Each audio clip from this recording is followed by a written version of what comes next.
नमस्कार। स्वागत है आप सभी का होमवर्क डिस्कशन में। जो लेक्चर 1 का होमवर्क डिस्कशन की बात करेंगे। अपना चैप्टर का नाम है Newton laws of motion. Lecture 1 में अपने कोई बहुत ज़्यादा होमवर्क आपको दिया नहीं है, क्योंकि बहुत ही कम चीज़ें हमने पढ़ी है। बेसिकली ज़्यादातर चीज़ें इंट्रोडक्शन टाइप की ही थी। यहाँ पे होमवर्क में हमने जो स्पेशली एक दिया था आपको, द फोर्सेस नाम का एक चैप्टर है एस.सी. वर्मा का, उसको आपको पढ़ना था और फिर 2-3 सवाल दिए हैं। तो मेनली जो होमवर्क आपको मिल रहा है वो 3 जगहों से होमवर्क आपको दिया जाएगा। अभी ऑप्टिक्स में भी दिया गया था और आगे मैकेनिक्स एनएलएम से लेके रोटेशनल मोशन तक आपको 3 जगहों से होमवर्क दिया जाएगा। जिसमें जो 3 जगह है मैं आपको बता दे रहा हूँ। एक बुकलेट है क्वेश्चन बैंक करके एक बुकलेट होगी, जो इसका पीडीएफ आपको मतलब जो है ऐप में हर एक टॉपिक के साथ मिल जाएगा, मतलब हर एक चैप्टर के साथ में क्वेश्चन बैंक है। इससे आपको होमवर्क मिलेगा, मतलब ये इसके सवाल अपने को सॉल्व करने हैं। फिर अपने पास एक बुक रहेगी concept of physics SC. Verma sir की बुक है। SC. Verma sir IIT Kanpur के रिटायर्ड प्रोफेसर हैं और उनकी बुक वो काफी फेमस है और काफी अच्छी बुक है। मतलब वॉल्यूम 1 एंड वॉल्यूम 2 दो बुक आती है।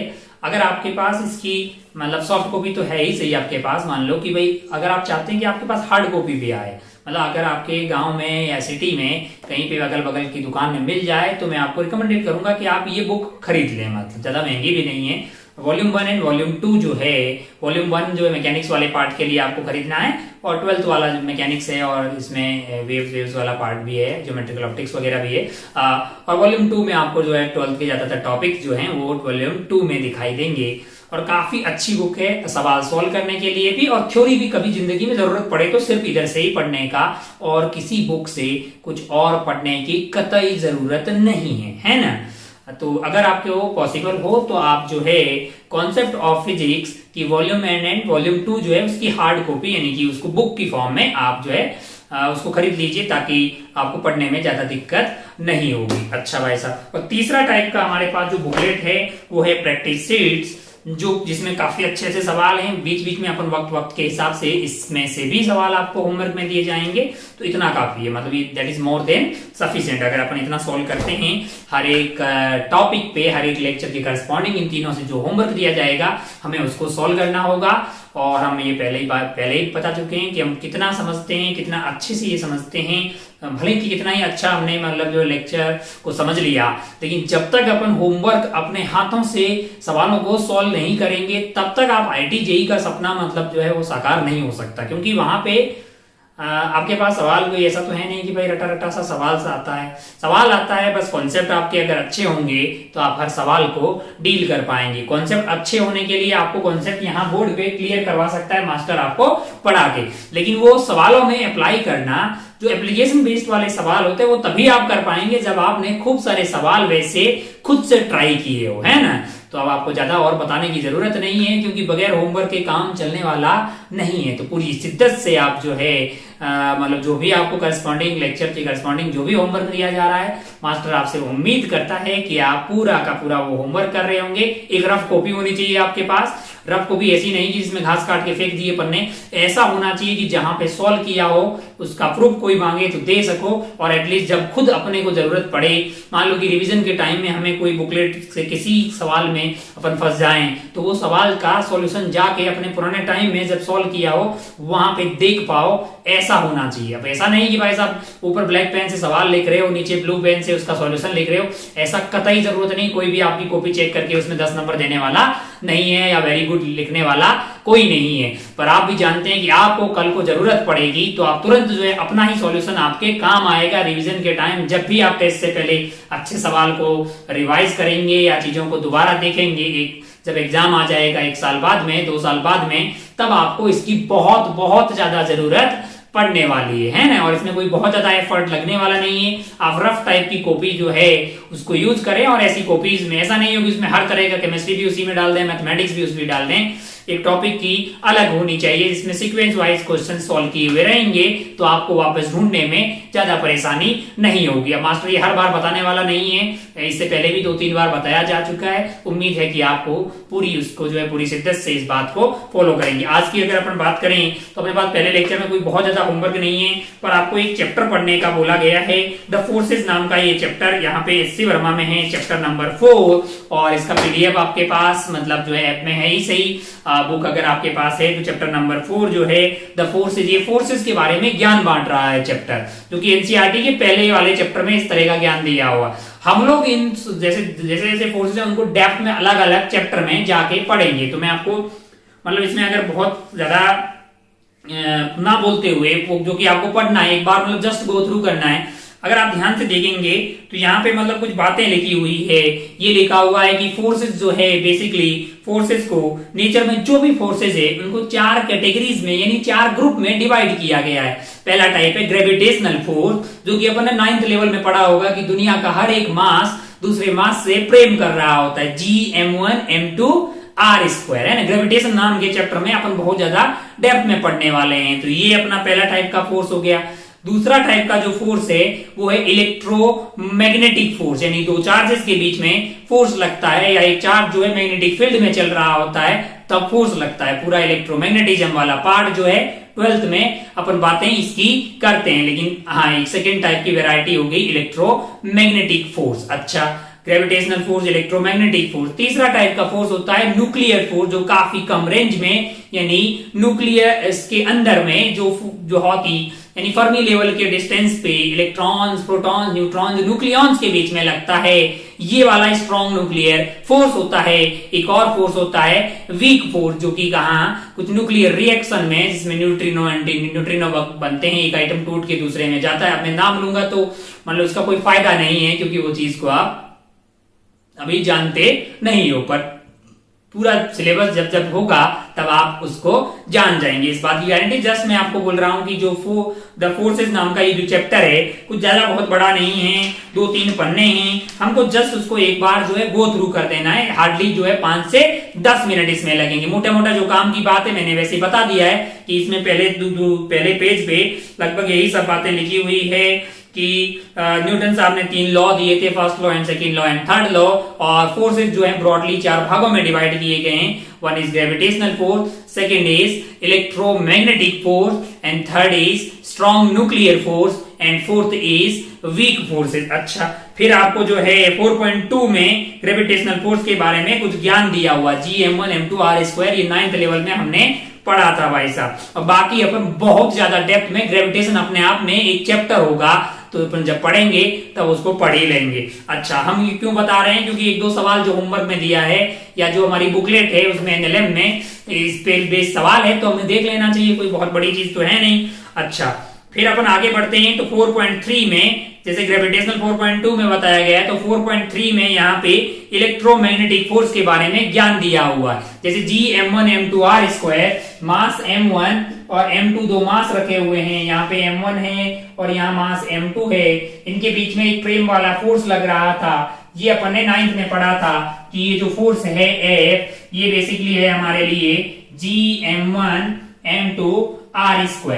ठीक इसी तरह से दो चार्जेस अगर रखे हो, यहाँ पे Q1 और यहाँ पे Q2, तो इनके मध्य भी फोर्स लग सकता है। वो अट्रैक्शन भी हो सकता है, वो रिपल्सन भी हो सकता है। अगर पॉजिटिव पॉजिटिव हुए तो रिपल्सन हो जाएगा, है कि नहीं यार? एक पॉजिटिव और एक नेगेटिव हुआ तो उसमें अट्रैक्शन हो जाएगा। कूलम्ब फोर्स के नाम से जाना जाता है। ठीक है, ऐसा ही कुछ आएगा कि Q1 Q2 r2 कहाँ आएगा भाई साहब? ये 12th में पढ़ेंगे अपने इलेक्ट्रोस्टैटिक्स नाम के चैप्टर में, इसलिए हताश, परेशान, निराश और ये सब भी याद करने जैसी कोई ऐसी जरूरी नहीं है। मतलब जस्ट आपको नॉलेज के लिए, ब्रॉड आइडिया के लिए कि भाई इस तरह का ये इलेक्ट्रोस्टैटिक फोर्स बोलते हैं। और अगर मैग्नेटिक फील्ड में एक चार्ज पार्टिकल को चला रहे होंगे तो F = QVB, तो वैसा भी एक मैग्नेटिक फोर्स भी होता है। ये अपन बातें करेंगे भाई साहब, बहुत बढ़िया। तो आपको एक मोटा मोटा आइडिया लगा कि इलेक्ट्रिक फील्ड और मैग्नेटिक फील्ड में मतलब जो है जो भी पार्टिकल्स के ऊपर फोर्स जो लगते हैं मतलब वो जो है आपका इलेक्ट्रोमैग्नेटिक फोर्स हो गया। तो ब्रॉडली अभी तक 2 टाइप के हमने फोर्स पढ़े। वन इज ग्रेविटेशनल फील्ड में जो लग रहा है वो ग्रेविटेशनल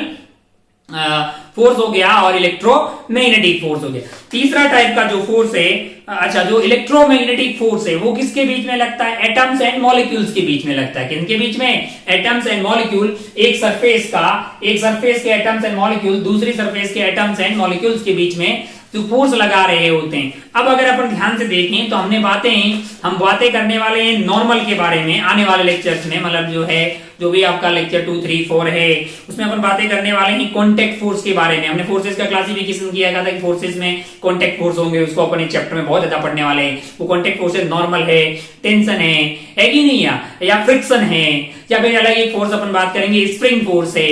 तो अगर अपन ध्यान से देखें तो बेसिकली जैसे मान लीजिए कि ये टेबल है, टेबल के ऊपर अपन ने कुछ आइटम रख दिया मान लो, तो क्या होगा? टेबल इस पे एक फोर्स लगाएगी, नॉर्मल है कि नहीं यार। ये जो फोर्स है ये बेसिकली एक इलेक्ट्रोमैग्नेटिक फोर्स का ही टाइप है। बेसिकली होता क्या है? एक कांटेक्ट फोर्स होता है, उसका एक कंपोनेंट होता है, ऊपर वाला कंपोनेंट होगा नॉर्मल और इधर वाला कंपोनेंट होगा फ्रिक्शन। अगर इस आइटम को इधर खींचेंगे, धीरे धीरे अपन जाके एनएलएम में ये सारी बातें करने वाले हैं ना। कांटेक्ट फोर्स कौन लगाता है? कांटेक्ट सरफेस लगाती है। कांटेक्ट सरफेस किसी ब्लॉक को यहाँ पे रखा हुआ है, उसका ऊपर वाला कंपोनेंट को मैं नॉर्मल बोल रहा हूँ, हॉरिजॉन्टल वाले कंपोनेंट को फ्रिक्शन बोल रहा हूँ। एक मिनट, इमोशनल नहीं होने का। फ्रिक्शन अपने आप में एक चैप्टर है जो एनएलएम के बाद में अपन फ्रिक्शन नाम के चैप्टर में पढ़ेंगे। किसी सरफेस के द्वारा जो नेट रिजल्टेंट फोर्स लगता है उसको कांटेक्ट फोर्स बोलते हैं। उसको ऊपर वाला कंपोनेंट नॉर्मल है, जो भी अगर लेक्चर 1 में अपन ने नॉर्मल की बातें भी नहीं की। लेक्चर 2 और 3 में धीरे धीरे नॉर्मल और जो टेंशन वगैरह है इसकी बातें आपको क्लियर होती दिखाई देगी। अच्छा, बहुत बढ़िया भाई साहब। तो एक बात आपको समझ में आई कि भाई कांटेक्ट सरफेस पे जो फोर्स लग रहा है वो आपका कैसा है? वो एक इलेक्ट्रोमैग्नेटिक नेचर का फोर्स होता है। ठीक है, ऐसे ही आप बी पार्ट में जाएंगे। किसकी बातें कर रहे हैं अपन? 4.3 के पॉइंट ए की बात करें, बी देखें और सी देखें। तीन बातें यहाँ पे लिखी हुई है। इलेक्ट्रोमैग्नेटिक फोर्स में आप पाएंगे कि नॉर्मल और ये फ्रिक्शन वगैरह जो है ये कैसे, नॉर्मल एंड फ्रिक्शन क्या है? इलेक्ट्रोमैग्नेटिक फोर्स का ये टाइप है। अच्छा, टेंशन है, जैसे अगर आप किसी ब्लॉक को ऐसे टांग देंगे, मान लो एक धागा से इस ब्लॉक को टांग दिए, नीचे क्या लग रहा होगा? mg लग रहा होगा, तो इस धागे में एक टेंशन आ जाती है ना। क्या है टेंशन? ये अपने आप में पढ़ाया गया लेक्चर 2 और 3 में, कहीं ना कहीं आप इसको पढ़ते हुए देखेंगे। तो ये जो फोर्स आता है इसको टेंशन बोलते हैं। ये भी एक इलेक्ट्रोमैग्नेटिक टाइप का ही फोर्स होता है। अच्छा भाई साहब, बहुत बढ़िया। या फिर फोर्स ऑफ स्प्रिंग है। स्प्रिंग के फोर्स के बारे में भी अपन बातें आगे जाके एनएलएम में करते हैं कि एक स्प्रिंग है, स्प्रिंग को खींच लेते हैं तो स्प्रिंग में फोर्स आ जाता है। स्प्रिंग होती है ना, वो टिचुक वाला पेन होता है, उसमें एक स्प्रिंग लगी होती है, उसको अगर खींच लें तो स्प्रिंग जो है वापस अपनी नेचुरल लेंथ में आने की कोशिश करती है, या फिर उसको दबा दें तो वो वापस जो है इलोंगेट होकर अपनी नेचुरल लेंथ में आने की कोशिश करती है। वो जो फोर्स लगाती है उसको स्प्रिंग फोर्स बोलते हैं और वो भी इलेक्ट्रोमैग्नेटिक टाइप का ही होता है, यानी ब्रॉडली उसी की कैटेगरी में उसको डाला जाता है। अच्छा, तो ये तीन पार्ट थे ABC, जो कि आपको इलेक्ट्रोमैग्नेटिक फोर्सेस के कुछ एग्जांपल्स बताया रहा था, है ना। अच्छा, फिर अपन बात करें तो बेसिकली 4.1 एक एग्जांपल है, बहुत ही आसान सा एग्जांपल है बेसिकली। और देन उसके बाद 4.4 में न्यूक्लियर फोर्सेस के बारे में कुछ बातें हो रही है। अच्छा, अगर बहुत सारे आइटम जो है, मतलब जो न्यूक्लियन होते हैं, न्यूक्लियस के अंदर जो है इलेक्ट्रॉन, प्रोटॉन एंड न्यूट्रॉन, उनके बीच का जो डिस्टेंस होता है वो फर्मी लेवल का होता है, यानी 10⁻⁻15 का। तो उनके बीच में एक फोर्स लगता है न्यूक्लियन के बीच में, न्यूट्रॉन के बीच में, न्यूट्रॉन प्रोटॉन के बीच में और प्रोटॉन न्यूट्रॉन के बीच में। ये फोर्स होता है strong nuclear force of attraction, जिसके कारण वो बाउंडेड रहते हैं। ज्यादा जानकारी कहाँ लेंगे? मॉडर्न फिजिक्स नाम के चैप्टर में जाके अपन, मतलब अपने आप में ब्रांच है मॉडर्न फिजिक्स, वहां पे जाके अपन इन सब की जानकारी बहुत ज्यादा डेप्थ में लेंगे। लेकिन अगर दोनों के बीच की सेपरेशन मान लो कि 10⁻14 या उससे ज्यादा हो जाए, 15 के ऑर्डर में होता है, मतलब फर्मी के ऑर्डर में होता है, तभी ये लगता है। अगर सेपरेशन बहुत ज्यादा हो जाए तो स्ट्रॉन्ग न्यूक्लियर फोर्स नहीं लगता है। ये आपको जानकारी कहीं ना कहीं आपको पेज नंबर 59 पे मिलेगी। The forces are much weaker. अच्छा, और ये कूलम्ब फोर्स, यानी कि जो आपका इलेक्ट्रोस्टैटिक फोर्स वगैरह है उसके कंपेयर में काफी कम होते हैं। बहुत ही शानदार, बहुत मतलब काफी कम होंगे तब जब डिस्टेंस ज्यादा हो जाएगी, है ना। और वैसे अगर बात करें डिस्टेंस फर्मी के ऑर्डर की होगी तो सबसे जो स्ट्रॉन्ग फोर्स होगा वहां पे वो होगा आपका स्ट्रॉन्ग न्यूक्लियर फोर्स, है ना। बहुत बढ़िया भाई साहब, बहुत शानदार। फिर बात होती है वीक फोर्सेस की। तो क्या होता है ना, कभी कभी न्यूट्रॉन टूट के कुछ आइटम बनता है, या प्रोटॉन टूट के कुछ आइटम बनता है, कुछ पॉजिट्रॉन नाम का आइटम होता है, कुछ neutrino neutrino and anti neutrino नाम के आइटम्स होते हैं। कहाँ पढ़ेंगे ये सारे रिएक्शंस, ये बातें करेंगे मॉडर्न फिजिक्स में, रेडियो एक्टिविटी में। तो कुछ घटनाएं ऐसी होती है कि एक आइटम किसी और आइटम में तब्दील हो जाता है ना, तो कोई फोर्स तो जिम्मेदार होगा, और वो फोर्स जिम्मेदार जो होता है वो इन पार्टिकल के अंदर का वीक फोर्स होता है। अच्छा, बहुत बढ़िया, हमें बस इतना नॉलेज है तो बहुत ज्यादा है, इसकी कोई मतलब जो है अभी इसकी कोई जरूरत नहीं है, उसके बारे में धीरे धीरे अपन आगे जाके इस पूरे को पढ़ने वाले हैं, है ना। अच्छा, आगे लिखा हुआ 4.6 में, मतलब चैप्टर खत्म हो गया है, मैं जस्ट आपको आप पढ़ेंगे, देख एक बार 4.6 में आपको बातें हो रही है स्कोप ऑफ क्लासिकल फिजिक्स। हम लोग पढ़ क्या रहे हैं, हम लोग क्लासिकल फिजिक्स ही अभी पढ़ रहे हैं, हम बात कर रहे हैं क्लासिकल मैकेनिक्स की इसमें। अच्छा, हमने बहुत शुरू से ही बातें की थी कि क्लासिकल मैकेनिक्स में अपन बातें करते हैं मैक्रोस्कोपिक ऑब्जेक्ट्स की। मैक्रोस्कोपिक ऑब्जेक्ट्स वैसे वाले ऑब्जेक्ट हैं जिनकी साइज बड़ी होती है, यानी कि हर वो आइटम जो 10 की पावर -6 मीटर से बड़ा हो, 10 की पावर -6 मीटर से बड़े जो साइज के ऑब्जेक्ट होते हैं वो हमारे लिए मैक्रोस्कोपिक ऑब्जेक्ट्स है, और उनके बारे में ही बातें अपन करते हैं। किसमें? क्लासिकल फिजिक्स में, क्लासिकल मैकेनिक्स में उनकी मोशन के बारे में बातें कर रहे होते हैं। अच्छा, अगर 10 की पावर -6 मीटर से भी छोटे आइटम से, जैसे इलेक्ट्रॉन हो गया, प्रोटॉन हो गए, न्यूट्रॉन हो गए, इन सब की बातें क्वांटम फिजिक्स में की जाती है। कहां की जाती है? क्वांटम फिजिक्स में की जाती है। तो यहाँ पे आपको जो है the behaviour of all the bodies of linear size greater than 10 की पावर -6 से ज्यादा होती है, उनको जो है अपन बेसिकली बात करते हैं कहां पे, मतलब जो है जहां पे न्यूटन्स लॉ है, मैक्सवेल का इलेक्ट्रोमैग्नेटिक, थर्मोडायनेमिक्स, लॉरेंस, ये वो अलग अलग तरह के लॉ जो है वो इनमें वैलिड होते हैं। जब 10 की पावर -6 मीटर से बड़ी साइज लीनियर हो किसी आइटम की, यानी किसी भी चीज की, तभी जो है ये सारे न्यूटन साहब के लॉज हो गए, या फिर force law of attraction of gravity हो गया, या कूलम्स लॉरेंस लॉ, ये बहुत सारे जो है अपने 11th-12th में जो भी बातें करेंगे वो बहुत सारी ऐसी बातें होंगी जो 10 की पावर -6 मीटर के ऊपर ही साइज वालों के लिए वैलिड होगी। अच्छा, इसीलिए उसको क्या बोला गया है? क्लासिकल फिजिक्स बोला गया है। अगर साइज लीनियर साइज 10 की पावर -6 से कम हो जाती है तो उसको क्वांटम फिजिक्स बोला जाता है। उसका भी वो अपने सिलेबस में है नहीं बहुत ज्यादा, तो अपने को उसमें पढ़ना भी नहीं है ना। तो 10 की पावर -6 से अगर कम हो जाए तो बिहेवियर अलग हो जाता है, उसको क्वांटम फिजिक्स में पढ़ते हैं। न्यूटन साहब ने जो बातें ज्यादातर की है, यानी वैसे तो 80% जो फिजिक्स है, 80% के आसपास का जो फिजिक्स है वो न्यूटन साहब ने ही जनरेट किया है, यानी कहीं ना कहीं उसके लिए न्यूटन साहब जिम्मेदार है। हम लोग जो बातें कर रहे हैं, हमारे पास जो ब्लॉक वगैरह है, उनकी जो रफ्तार वगैरह है, ये सी के कंपेरेबल नहीं होती है, यानी सी के जब कंपेरेबल होने लगेगी तब न्यूटन साहब की बातें थोड़ी थोड़ी मतलब जो है उसकी वो कहीं हट के उससे अपन आइंस्टीन की तरफ चले जाते हैं। सन 1905 में आई हुई थ्योरी ऑफ रिलेटिविटी, अगर आपके पास जो मैक्रोस्कोपिक ऑब्जेक्ट है इनकी रफ्तार c के कंपेरेबल हो जाए, यानी c बोले तो 3 × 10 की पावर 8 मीटर पर सेकेंड के कंपेरेबल हो जाए, तब अपन मास और एनर्जी का इंटरकन्वर्सन वगैरह का थ्योरी ऑफ रिलेटिविटी की बातें करते हैं, जो कि हमारे जेईई के सिलेबस में नहीं है ना। तो अब हम क्या करेंगे, मैंने कहा हम बातें करने वाले हैं 10 की पावर -6 से बड़े साइज के लीनियर ऑब्जेक्ट की, और उसकी रफ्तार जो है वो 3 × 10 की पावर 8 मीटर पर सेकंड से काफी कम होती है। हमारा ब्लॉक 10 मीटर, 20 मीटर, 30 मीटर पर सेकंड की रफ्तार से चलता है, ना कि 3 × 10 की पावर 8 मीटर पर सेकंड से, है ना। अपन तो जानते हैं कि मास भी उसका चेंज हो जाता है ना। अगर रेस्ट मास m0 है तो मूव करते टाइम मास हो जाता है 1 - m0/1 - v² divided by c²। लेकिन अगर v बहुत कम हुआ c के कंपेरेबल, c के कंपेरेबल नहीं हुआ, यानी v बहुत कम हुआ, तब हमारा मास में कोई परिवर्तन नहीं होगा, तब अपने को E = mc² डेल्टा mc², इन सब की बातें करने की कतई जरूरत नहीं है।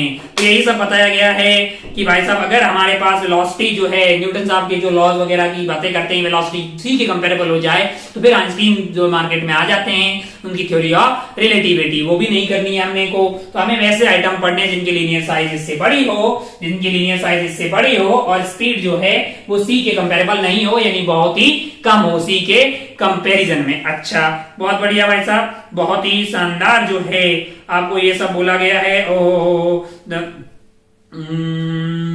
बहुत शानदार। तो यही सब लिखा हुआ है, 1-2 वर्कड आउट एग्जाम्पल दिए हुए हैं। ये चैप्टर 4 जो है यहाँ पे खत्म हो जाता है। पीछे के सवाल अभी आपको नहीं करना, मतलब जो है आप एक बार जो है थ्योरी वाला ये पार्ट जस्ट इतना देख लीजिए, या फिर ये सुन लीजिए, एक बार लीजिए, सिर्फ 10 से आपको 5 से 10 मिनट इसमें देना चाहिए। फिर कोई सवाल दिया था क्या?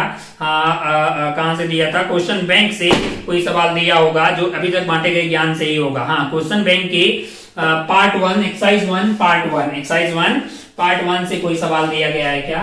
हाँ, सवाल तो बहुत ही 2-3 ही होंगे। हाँ, 2-3 सवाल दिए थे, A1 A2 A3। Exercise 1 part 1 किसका भाई साहब? ये है आपके क्वेश्चन बैंक का, है ना? बहुत बढ़िया भाई साहब। पहला सवाल आपसे पूछ रहा है, which type of forces does a proton exert on proton? एक प्रोटॉन जो है, एक प्रोटॉन है और एक और प्रोटॉन है, ये दोनों के बीच में कौन कौन से फोर्स लगेंगे, है ना? तो आप सोच के बताइए। अभी हमने बातें की कि फोर्सेस 4 टाइप के, कौन कौन से? ग्रेविटेशनल, इलेक्ट्रोमैग्नेटिक और न्यूक्लियर फोर्स। चौथा था आपका वीक फोर्स, है ना? वीक फोर्स तो एक प्रोटॉन या एक न्यूट्रॉन के अंदर ही लगता है, तो हमको तो लगता है बाकी तीनों फोर्स लगेंगे।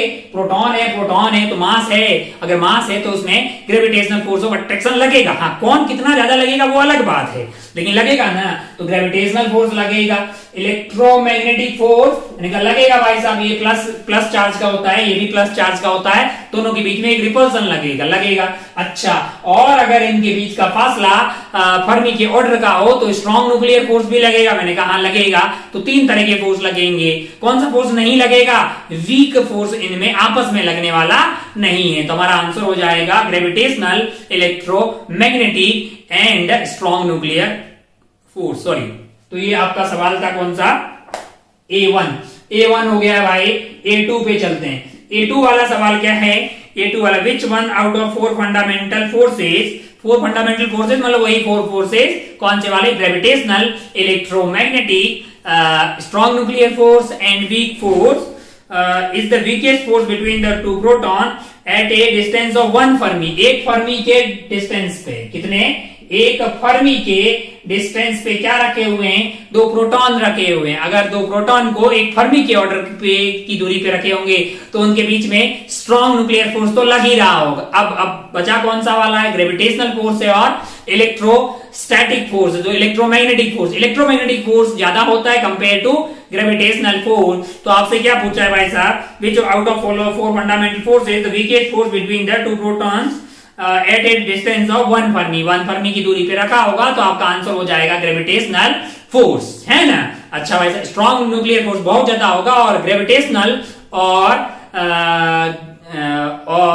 इलेक्ट्रोस्टैटिक्स में ज्यादा कौन सा आता है? इलेक्ट्रोस्टैटिक फोर्स ज्यादा आता है। K Q1 Q2 by R² वहां पे डाल दीजिए फॉर्मूले में, और यहाँ पे G M1 M2 by R² डाल दीजिए, तो आप पाएंगे कि ग्रेविटेशनल फोर्स कम आता है। चलिए भाई साहब, बहुत बढ़िया।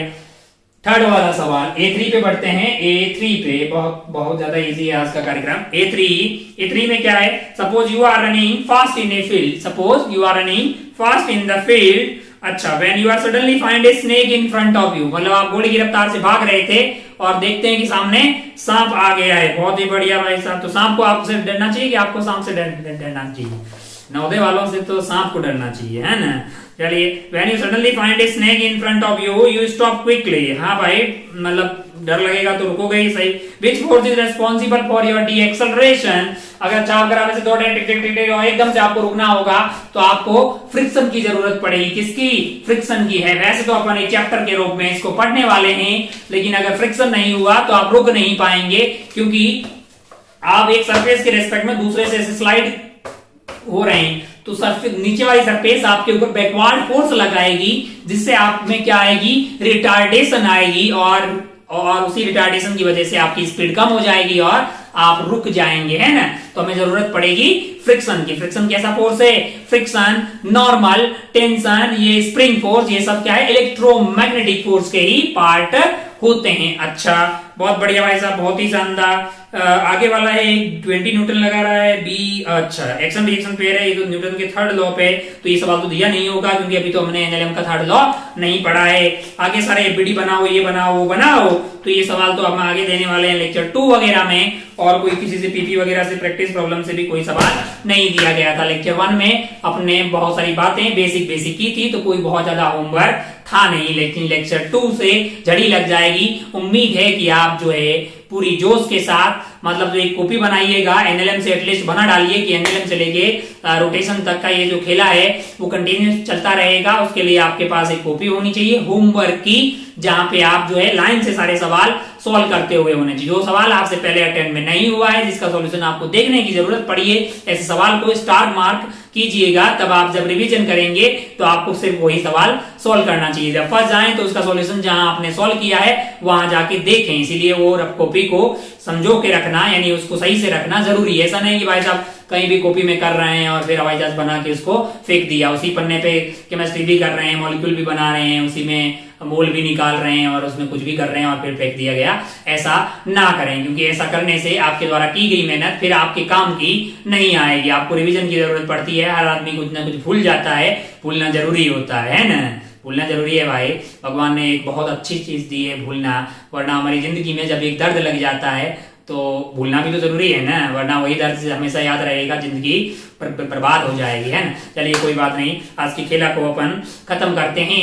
लेक्चर 2 का होमवर्क ज्यादा रहेगा 3-4 में, फिर इसमें झड़ी लग जाएगी। उम्मीद है कि आप पूरी तरह से उसके लिए तैयार हैं और हर एक सवाल को सॉल्व करते रहें, ठीक है। ध्यान से सुनने के लिए, पढ़ने के लिए मतलब जो है ये तो ऐसे आपको करना ही चाहिए। बहुत बहुत शुक्रिया अपना और अपनी पढ़ाई का। खूब ख्याल रखिएगा। जय हिंद, जय भारत, टेक केयर, बाय।